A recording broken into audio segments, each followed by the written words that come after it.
Australia में पढ़ाई करने का प्लान कर रहे स्टूडेंट्स के लिए नया अपडेट आया है। जुलाई 2025 से ऑस्ट्रेलिया सरकार ने स्टूडेंट वीजा की फीस में सीधी 25% की बढ़ोतरी कर दी है, जिससे अब वहां पढ़ने का कुल खर्च और बढ़ गया है। पहले जहां वीजा फीस 1600 ऑस्ट्रेलियन डॉलर थी, अब ये बढ़कर 2000 ऑस्ट्रेलियन डॉलर यानी कि लगभग 1.5 लाख रुपए हो गई है। इस बदलाव के बाद ऑस्ट्रेलिया उन देशों की लिस्ट में टॉप पर पहुंच गया है जहां स्टूडेंट वीजा फीस सबसे ज्यादा महंगी है। इस वीडियो में आज हम बात करेंगे वीजा फीस क्यों बढ़ाई गई, इसका असर किन स्टूडेंट्स और कोर्सेज पर सबसे ज्यादा पड़ेगा, कौन कौन से देश अब ऑस्ट्रेलिया के मुकाबले सस्ते हैं, एनरोलमेंट कैप का क्या मतलब है और भारतीय छात्रों को आगे क्या करना चाहिए। Hi, my name is Varsha Dubey and watching NBT tech ed. सरकार का कहना है कि इस बढ़ी हुई वीजा फीस से अगले 4 सालों में करीब 760 मिलियन ऑस्ट्रेलियन डॉलर जुटाए जाएंगे। इस पैसे का इस्तेमाल इमिग्रेशन सिस्टम को सुधारने, अपग्रेड करने और स्टूडेंट सर्विसेज को बेहतर बनाने में किया जाएगा। लेकिन इस फैसले के पीछे एक और बड़ा कारण है। वो कारण है इंटरनेशनल स्टूडेंट्स की संख्या को थोड़ा कंट्रोल करना। दरअसल ऑस्ट्रेलिया में पिछले कुछ सालों में इंटरनेशनल एडमिशन्स में बहुत ज़्यादा तेज़ी आई है, जिससे वहाँ के एजुकेशन और रेजिडेंस सिस्टम पर काफ़ी प्रेशर बढ़ गया है। इसीलिए अब सरकार चाहती है कि वीज़ा देना थोड़ा सिलेक्टिव हो, ताकि फर्जी कॉलेज और एजेंट्स का खेल खत्म किया जा सके। अब बात करते हैं इस फैसले का सबसे ज़्यादा असर किस पर पड़ेगा। जिन स्टूडेंट्स का बजट लिमिटेड है या जो इंग्लिश लैंग्वेज कोर्स या वोकेशनल ट्रेनिंग या शॉर्ट टर्म कोर्स के लिए ऑस्ट्रेलिया जाना चाहते थे, उन्हें ये फैसला सबसे ज़्यादा झटका देगा, क्योंकि ये कोर्स पहले ही कम खर्च वाले स्टूडेंट्स के लिए है और अच्छा ऑप्शन थे। लेकिन माइग्रेशन एक्सपर्ट्स का कहना है कि इंग्लिश लैंग्वेज स्कूल्स और कुछ वोकेशनल इंस्टीट्यूट्स में एडमिशन गिर सकता है और कई संस्थानों को बंद होने तक का खतरा भी हो सकता है। इस बीच सरकार ने स्टूडेंट्स की संख्या पर सीधा कंट्रोल रखने के लिए एक एनरोलमेंट कैप भी लागू किया है। 2025 में सिर्फ 2.7 लाख इंटरनेशनल स्टूडेंट्स को ही एडमिशन मिलेगा, जिनमें से 1.45 लाख सीटें सिर्फ यूनिवर्सिटीज के लिए तय की गई हैं।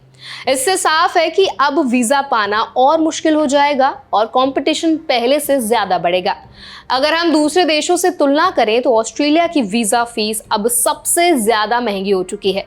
यूके में वीजा फीस करीब 490 से 524 यूरोज है, यानी अगर हम इंडियन रुपीस में बात करें तो 55,000 के आसपास।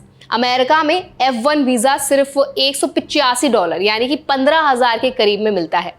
कनाडा, जर्मनी और फ्रांस जैसे देशों में अभी कोई बड़ा बदलाव नहीं किया गया है।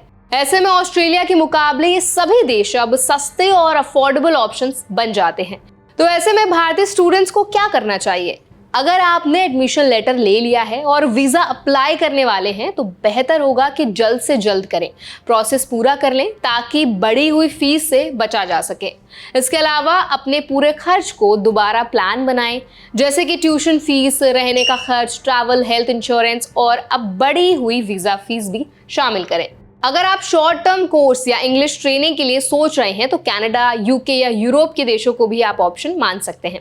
हालांकि जिन छात्रों का प्लान लॉन्ग टर्म मास्टर्स या अंडर ग्रेजुएट डिग्री का है, उनके लिए ये फीस बढ़ोतरी उतनी भारी नहीं है, क्योंकि उनकी कुल स्टडी कॉस्ट वैसे भी लाखों में ही होती है और वीज़ा फीस उसका छोटा सा हिस्सा है। इसके अलावा ऑस्ट्रेलिया में post study work visa, PR के बेहतर मौके और अच्छी नौकरियों के कारण वहां पढ़ाई करना अब एक मजबूत ऑप्शन माना जाता है।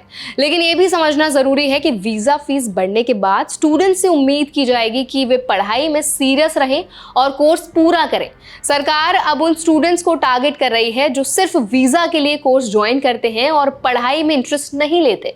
इसी वजह से अब डॉक्यूमेंट्स वेरिफिकेशन, SOP चेकिंग और इंटरव्यू भी सख्त हो सकते हैं। इसीलिए जो छात्र ऑस्ट्रेलिया में पढ़ाई की तैयारी कर रहे हैं, उन्हें अब हर कदम सोच समझकर रखना होगा, चाहे वो एजुकेशन कंसल्टेंट चुनना हो, फाइनेंशियल प्लान बनाना हो या सही इंस्टीट्यूट से जुड़ना हो।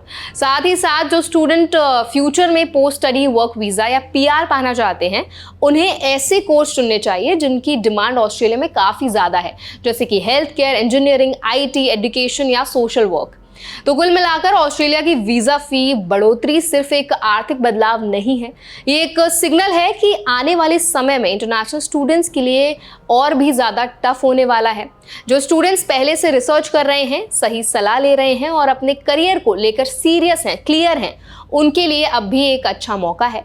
लेकिन जिनके पास प्लानिंग की कमी है या जो जल्दबाजी में फैसला लेते हैं, उनके लिए अब चैलेंजेस और भी ज़्यादा बढ़ सकते हैं।